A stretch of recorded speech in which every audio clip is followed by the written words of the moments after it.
Good morning, Arts and Sciences. Happy Tuesday. Today I just wanted to record our session because I know it is election day, and hopefully at some point in your day when it's convenient for you, you will be able to view this training about our English language learners and how to best plan for their instruction and how to assess their needs in the classroom using the can-do descriptors, and then also in the virtual context since we are not in the building with them, using some of the accommodations that we might use. So I promise I will go through this rather quickly since this will be self-paced. If you have any questions at all, please, as always, please do not hesitate to email me if you have specific questions or student concerns, or you're missing something that might have been shared. Please reach out and let me know. I am here to help. So with that being said, let's get started. Again, today is Tuesday, November 3rd, 2020, and this is the PD session about our L's and grading and assessment. So let me go ahead and share my slides.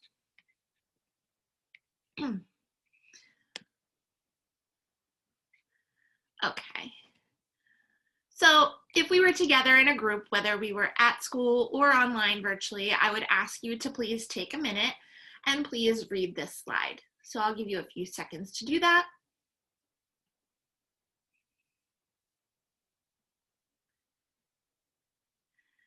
Next, I would pick on somebody to read this aloud to all of us, taking yourself off of mute, or in the general setting, if we were all meeting together, cold call on someone to read this aloud. My next question would be for you to put yourself in the shoes of an English language learner, or if you wanted to, a Spanish learner. How did that feel to be cold called on to read aloud, especially if you do not have any exposure to the Spanish language? And how did it make you feel being put on the spot? So this was just an exercise to kind of put yourself in the shoes of our English language learners, because this is something that we do a lot, especially when we're in the school setting. We assume that if students are getting good grades or they're listening, that they'll be able to read aloud. Sometimes they might be able to do more than what they actually can, because they either are in that silent period or because they have not been taught the basics of how to read. So just something to keep in mind. After we learn to read for fluency and we have our sight words down and we know what the sounds that go to the letters and the letter sounds, the next thing is comprehension. So the next thing I would ask you is contesta las preguntas. Answer the questions in English. So after reading that the Spanish passage, what kind of dog is Hugo? When does Hugo bark? Where does Hugo sleep? Okay. Some of you may be able to answer those questions. Some of you may not, because again, the exposure to the Spanish language may be few and far between. And then also, some of us can read or speak a language, but that doesn't mean that we're comprehending the language. Okay, now if we had a Spanish speaker and we gave them that passage, they might be able to then answer and comprehend the questions in Spanish. So if we were to ask, contesta las preguntas en español, ¿es Hugo grande o pequeño? If they had their first language that they read the passage in and the questions are also in Spanish, it might be easier for them to answer. But again, keeping in mind, this is not something that generally happens. We ask them to read a passage in English that they might already be unfamiliar reading. And then comes the comprehension, which is hard for them because they have gotten the letter sounds down, their sight words down, they're trying to read for fluency, but what they read is still a problem. okay?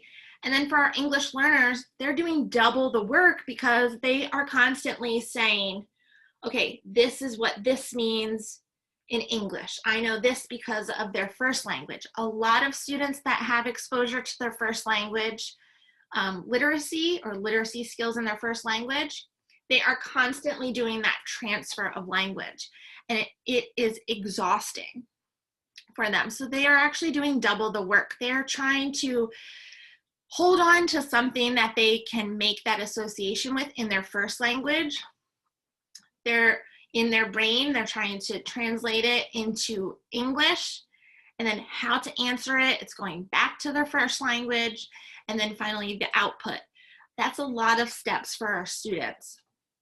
So again, this exercise was kind of just to demonstrate, again, some of our L's will read with fluency, but they will not be able to recall what they read about. So when the L teachers are working with students, once they have the reading patterns down and the sight words and they're reading for fluency, a majority of the tasks or skills that they will work on will encompass comprehension.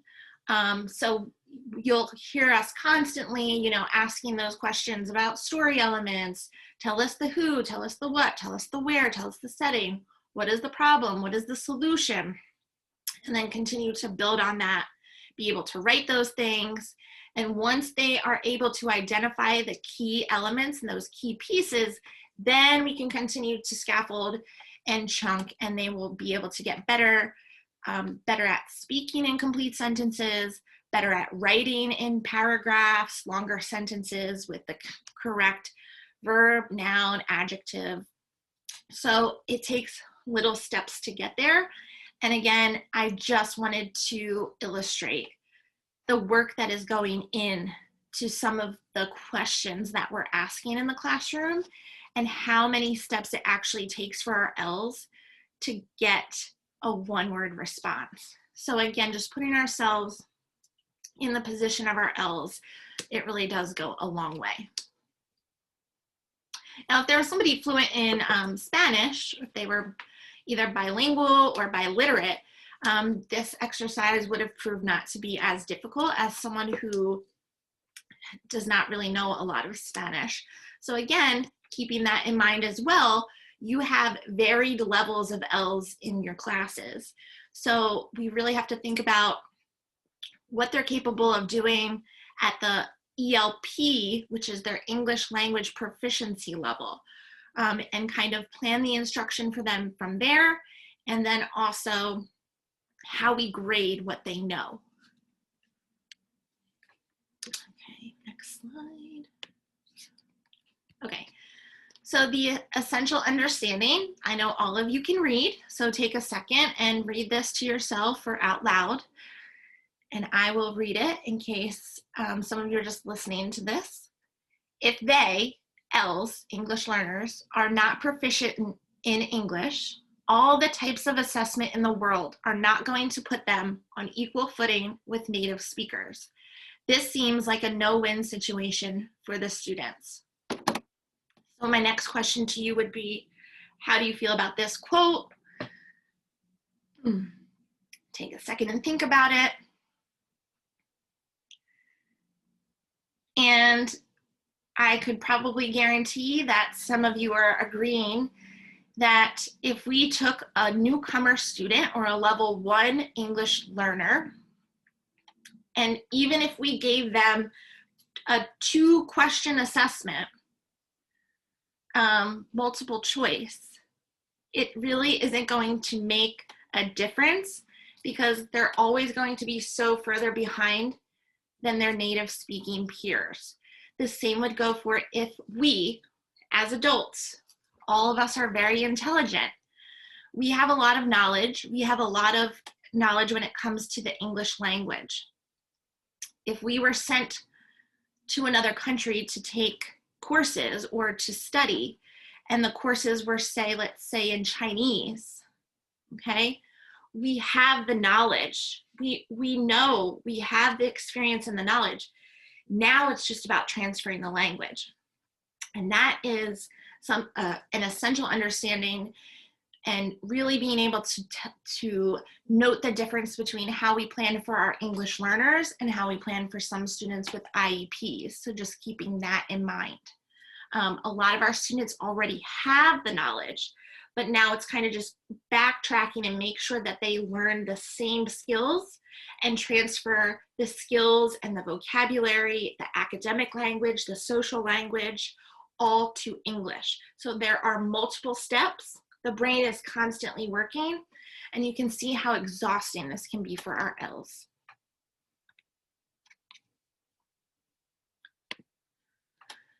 So research and findings for grading our Ls. I know this is a huge topic, especially because we are virtual. So I will continue to share and hold professional developments and meetings, and however I can help you, absolutely please reach out. But in general, our Ls cannot be compared with our non-Ls. So when they take some MAP assessments or they take the Mastery Connect interim assessments, the data that it is measuring will never fully compare what an L can or cannot do versus their native speaking grade level peers. Traditional grading does not work for assessing the academic learning of limited English proficient students, okay? Multiple choice, open-ended responses, things like that. We have to kind of go back to basics and scaffold and really see what they know and then build upon that to truly plan for instruction and also assess. Okay, these are two important pieces that really do go together. The question when it comes to grading, and it comes, I know with students with IEPs, it's a little bit easier to understand, but what is equity, what is equal, and what is the difference between equity and equality? And I'll give you a couple seconds to think on that.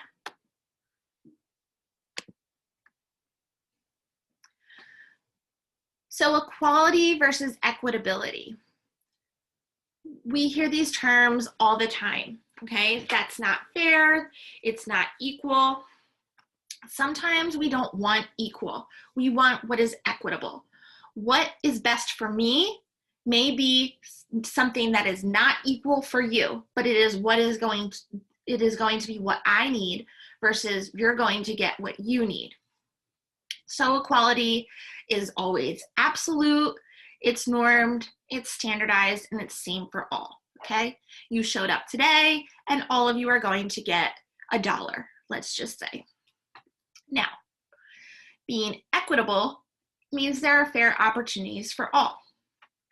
We offer those accommodations and or modifications that students may need, and it is individualized, okay? What is not equitable is assigning lower grades based solely on ELP levels. We know for a fact that newcomer students who are in this country less than a year and have no social language and academic language in English are going to be behind. It's going to look like they are failing, okay? But we can't just give those lower grades. You get a below basic because you are an L student. It does not work like that.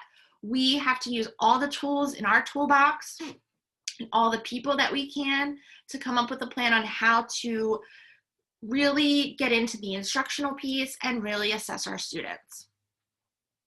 We cannot give low grades to punish or motivate lower performing students. Okay, it does not work like that. It never works like that. And across the board, it's never a good idea. It's definitely not equitable.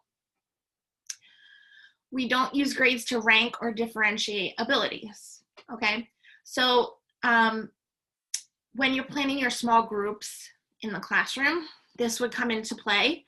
What I'm saying here is we're not going to use failing grades to kind of group our Ls together in a group because they still have different needs and different abilities. So a student who is, let's say there are 5 Ls in a 3rd grade classroom, Maybe for some reading skills and standards, they are scoring below basic. That does not all mean that they all need reading fluency or comprehension. We really have to look into their levels and multiple pieces of the puzzle to really be able to group, plan, and assess. And what never ever works is when people continue these flawed policies because we've always done it this way. Okay, it is a lot of work. It is a lot coming from your L team.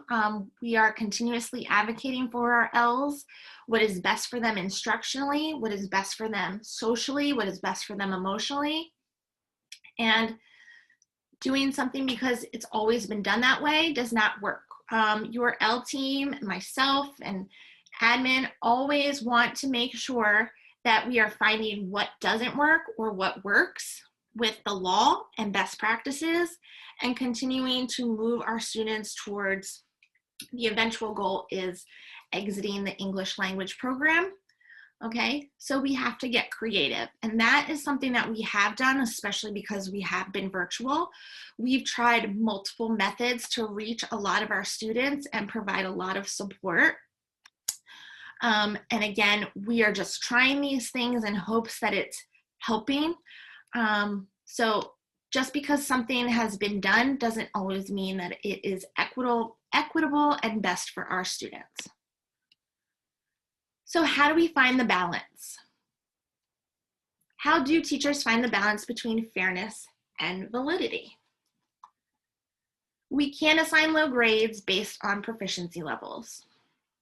So if I take a level 2L student, just because they are a level 2 student, I am not going to just give them below basic in reading or math.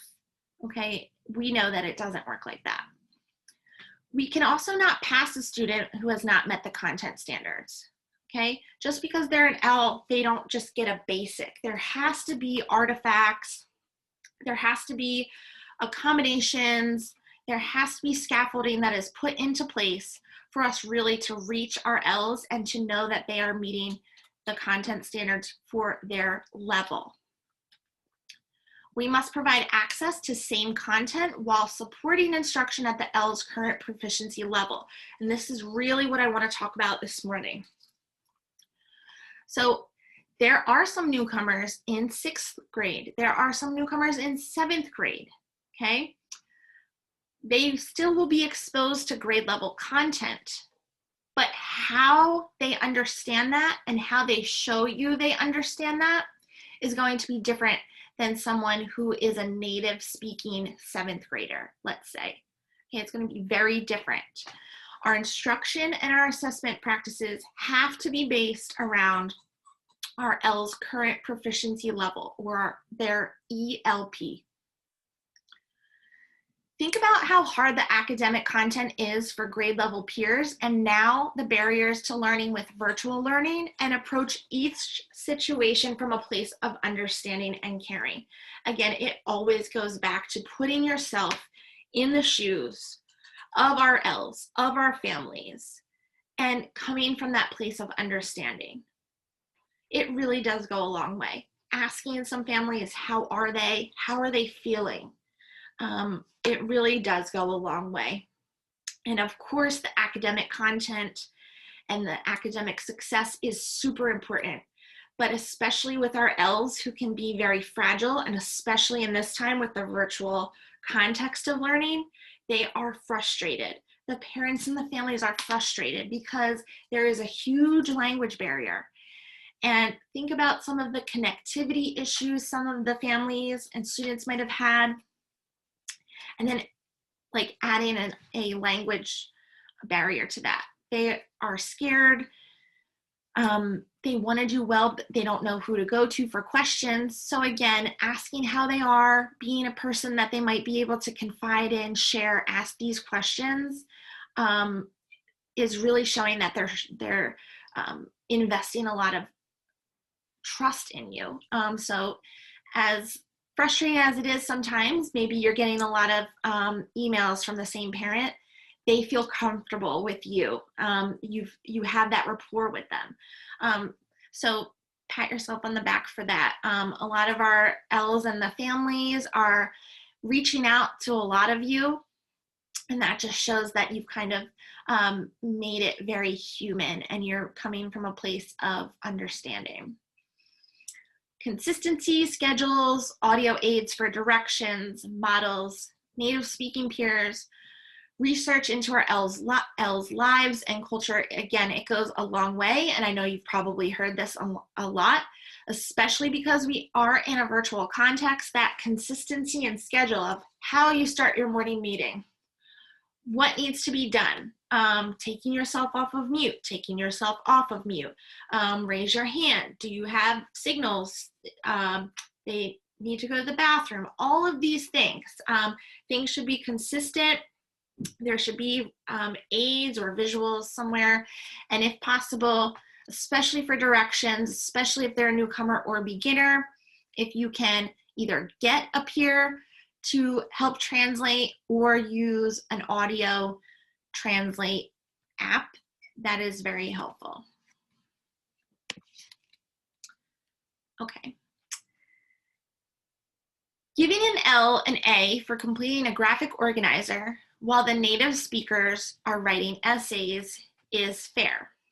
If we were together, I would ask how you felt about this. So we could have a debate about it. You could tell me pros, cons, how you're feeling about this. The next quote that I wanted to share with you. Fair means giving the student what he or she needs so they will have the same opportunity as any other student to succeed. Although the assignment may be perceived easier, the L student is already doing double the work. Actually, they're doing like quadruple the work. When you go back to that first exercise we were talking about, they're trying to understand content, they're trying to understand language and directions, and then also they are constantly translating from their first language to English, and it's always going back and forth. So again, I would say, what do you think about this quote?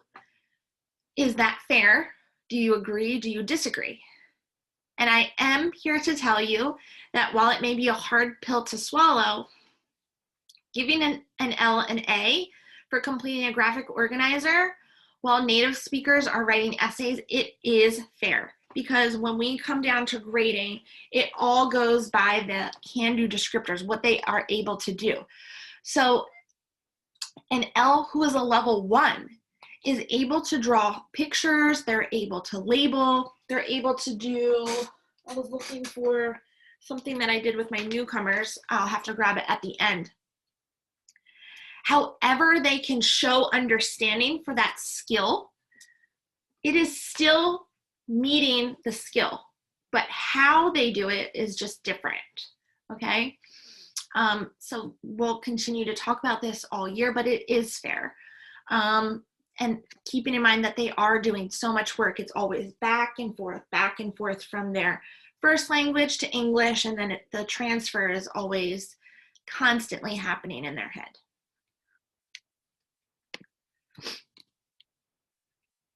So how do we grade our L's? Here's some tips for you.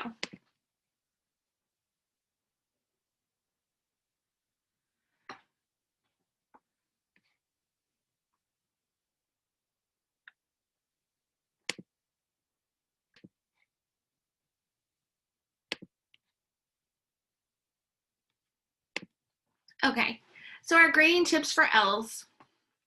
We always have to assess in a variety of modalities based on the student's strengths. So language encompasses 4 different domains that our L's are assessed on, that they need to build upon to fully understand the English language. And they are reading, writing, speaking, and listening. So all 4 of them should really be not only instructed, but they should be assessed within a certain lesson. How they do this, or the expectation of how they complete the domain or the skill, would be based on their ELP level. So for example, speaking, if I was to start out real easy and say, how was your day today? Or what did you do this weekend? A level 1 student might be able to say good, or they might be able to say play basketball, okay? That would be completely acceptable. One-word responses, using some sort of vocabulary or something that they learned would be acceptable.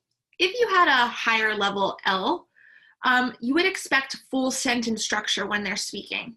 This weekend, I went to the mall. You might even hear them change the verb tense correctly. You might hear them be able to put an S on things that should be plural.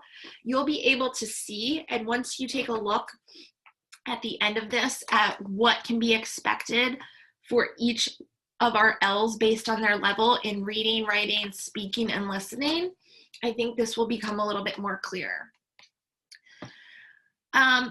Utilizing rubrics and performance-based assessments is great, again, but we have to keep in mind what we are assessing. So for our L's, a Mastery Connect interim assessment isn't really giving us data that we need to support that they are growing in the English language, such as, reading assessments, writing assessments, speaking assessments, and listening assessments. The performance-based assessments that they do take are all grade level. Their grade level peers are also taking. So when you're thinking about some of these assessments, please keep in mind, it is not truly assessing what a student can do in English, okay? So we'll table that for another training. Do not grade language, especially in the beginning levels, the beginning months, especially if it's a newcomer or level 1. Try to overlook the spelling, the grammar, and the vocabulary, because that student is kind of just starting to volunteer and they might be able to try something independently. And if they get their paper back and everything has an X on it or everything is marked up, they are not experiencing success. And we know that as teachers, no matter what, our students have to experience some sort of success. And if they can experience this success, it comes back to demonstrating that we are planning at their level. We want to give them a goal to overreach. And once they meet that, we continue to make goals that they will surpass, but they have to experience success first. Keep in mind, there are a lot of non-English speaking family members at home. So especially when you are giving work for them to do, projects for them to do, keep in mind. And then also keep in mind, even if we Google Translate directions, it might be hard. So think about possibly doing a video and really explaining it, maybe having the audio in Spanish or the other language also would definitely be a help. So if we really want to get our families involved, they also have to understand what's going on, how their students are going to be graded, what the expectation is, and how they can help. Our parents want to help 98% of the time. Make sure you provide timely, specific, understandable feedback and focus on how our L's can improve, okay?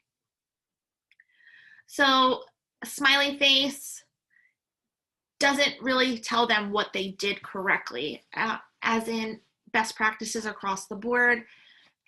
Even when they volunteer, make sure you give specific critique or praise.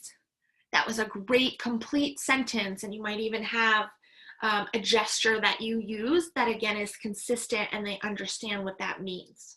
So make sure it's specific. Allow the assessment in our L's native language if possible and appropriate. So what I mean by possible and appropriate is it's a lot easier to get Spanish assessments and apps in Spanish than it is in Vietnamese or Chinese. So also keeping that in mind. Also, before you start giving out assessments for our students to use, you really have to know and consult again with your ELL teacher or myself if that student has first language literacy skills. So some students have learned how to read and how to write in their first language because they have had previous schooling. If there is a case where a student has not had previous schooling, they've had interrupted schooling, possible refugees,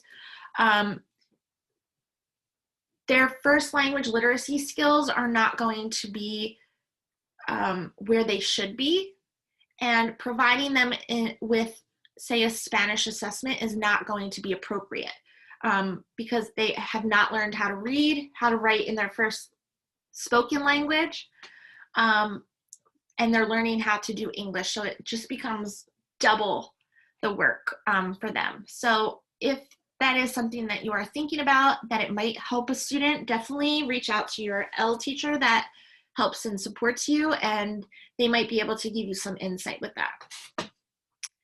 Explain the criteria, expectations in advance, and show examples of excellent work and work that needs improvement. So it's always important to have the anchor charts and have these objectives. But I also like to have models. As an L teacher, I constantly am, especially online, like showing gestures and printing out colorful things, mute, unmute, raise your hand. I have, for Halloween, I had actual pumpkins and actual leaves and things, especially because they can't touch it and use all of their senses and we are virtual. They need to see what the expectation is. So telling them is one thing, but they need to also be able to see it. So what does it look like that you want done? Again, for example, for our L students, we gave them an All About Me presentation, okay? They have the Google Slides that they have to fill in. They're gonna fill them in, submit them, and then also by the end of the quarter, they're going to arrange one-on-one time to present with their L teacher to grade. So I didn't just send out the slides to them. So I obviously filled out one, and I know a lot of the other L teachers, they actually took the time to have a model to show the students what needed to be done, how to color it, what to write with. You're not going to write in pen, these things. We kind of have to go back to the basics, but you have to show them. We can't just tell them. When it comes to a grading system for us at Arts and Sciences and String Theory, our ELA and math, our newcomers, beginners will have an ESL class for basic ESL classes. Again, their ELA, math, science, social studies grades should be accommodated and collaborative.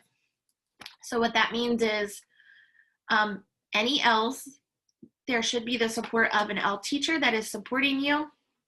When it comes time for grading, they most likely will have some things that they have gathered, whether it's through assigning something specific or going through Canvas or Seesaw and really being able to take those artifacts and say, I know that Bob is a level 2 beginner and he was able to write 3 complete sentences. He is meeting the ELD standard for a level 2 student in writing. So there needs to be that collaborative communication to grade our Ls. How we assess and plan instruction goes by the proficiency levels by the Access test that is given once a year, and they are given a WIDA score. They are given a score in each domain: reading, writing, speaking, and listening, and then an overall score. When we really dive into what a student is capable of across the 4 domains, that is how an L teacher will plan and scaffold instruction and know what supports are needed so that all of the Ls are acquiring the English language. And based on that score, they will either be pulled out or a push-in model for students is provided. So that WIDA Access score, we look at the overall score to really determine placement. But as we plan and we get further into the marking period, looking at each of those domains and what level and what we can expect for them to complete is super important. So I did put a link, and I'll make sure that it is included with the slides, to the caseload for K-8 students. Just go to the tab, your grade tab at the bottom, and you'll see all of the students. It has their overall access test, and then by domain it has their score. We plan instruction and then also the assessment around the WIDA can-do descriptors. So even if you are giving a 5-paragraph essay, let's say in the upper grades, how we grade that looks very different than a native speaking peer. So we use the can-do descriptors, what we can expect them to do. And I've also included a lot of handouts with the slides for you to review, and I would be more than happy to meet with you to help. Students in an L program who are receiving those instructional supports or accommodations, if they are on that caseload, when it comes time to do the report cards, please make sure that you click on the drop-down comment bank and select grades are based on EL accommodations. That kind of alerts everyone that this is an L student, and when it comes time for them to, apply to high school or if they transfer, that comment really helps because it is saying that their instruction is based on L accommodations. Make sure that you plan, collaborate, confer with your L teacher as much as you can. Whoop. I don't know what happened there, sorry. I know time is limited. I know everyone is so busy. Your ELL teacher would be more than happy to help however you need help to help our L students. So please just reach out, plan if possible, and collaborate to hopefully fully have that full co-teaching, center rotation, some sort of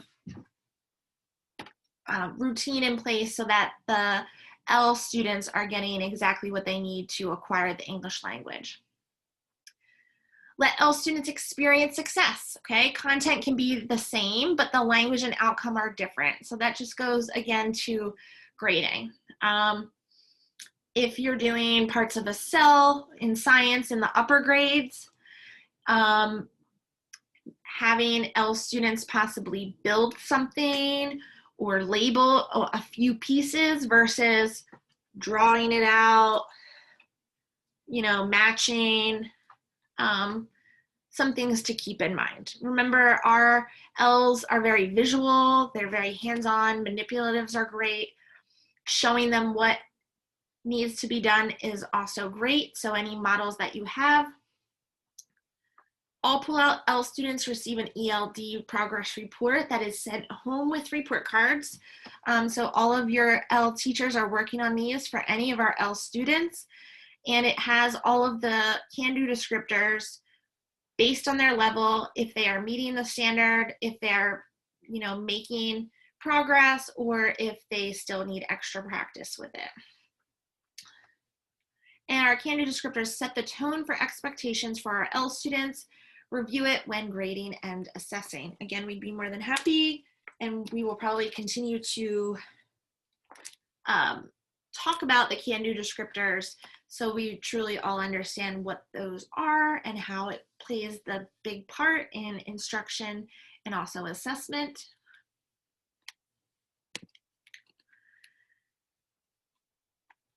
And that is really it. I wanted to keep this short and as light as possible because, today is Tuesday, November 3rd, and it's election day. Hopefully you're able to watch this at some point. Before I go through the next slides that are just resources for you that I've attached to the slides, please, again, any questions that you have, reach out. I also did put the Google link. I'm sharing it in this email with the slides for you to just put your name when you've watched this video so that I know that you received it and you can be counted on the sign-in sheet. Most important thing to remember is that our students should experience success And remember that grading and instruction should be equitable and fair at the same time. And then a couple things that I just did include, the WIDA can-do descriptors. This is a quick cheat sheet based on our 4 domains. So what is expected of a level 4 student in speaking and writing. And then on the other slide, what is expected of a student in listening and reading based on their level and what can they do. So this is definitely important when you plan. This is just some model shelter English classrooms. We've just taken pictures and what really works. And I think one is upside down, so I really do apologize. But they are not upside down in the scans that I did. So again, you want to look for collaboration. If you can pair them with a similar speaking peer to kind of help with directions. This is good from K all the way up to 12th grade. Translation devices, dictionaries, bilingual dictionaries are definitely helpful. Again, K through 12, with the exception that they should be using this, and it shouldn't be something that you throw at them just for the use of PSSAs, because, excuse me, there has to be lessons to show them how to use it, and they have to be comfortable, and it has to be routine for them to use it. Again, we're coming back to anchor charts. Not only do we want to show something and state the objective or state what we're trying to teach, but you need to give them a model, show them what to do. Anticipation guides and anticipation charts are super helpful for our Ls.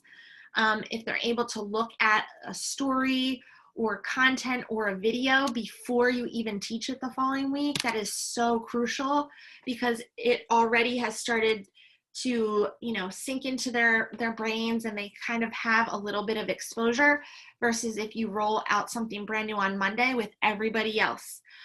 So thinking about that, I know that's hard to do, but if you can, or if you're sending out newsletters or any sort of communications with family, you could just let them know possibly what the next week's skills or content might be around, and they can either watch a video or, look up some new vocabulary words. Word banks are extremely helpful in any assignment and any assessment, okay? If we were in the building, these are great if they have their own personal word bank or dictionaries of vocabulary words, and then again, you're teaching them how to use it as a resource on assessments, okay? What else did I want to say? That one's upside down and I can't recall at this moment. Oh, here it is, word banks. Language objectives. So remember, our L teachers are focusing on the English language, so the language function might be to pick the appropriate verb, the content related to what is taught at grade level with the standard, and then the support necessary would be scaffold for the L students to demonstrate understanding through language, and then always having sentence stems to either start writing or to support with speaking. 2 quick checklists that I hope you can use. This is just a quick checklist of accommodations for English language learners, some best practices that you can use. A lot of them overlap with students with IEPs.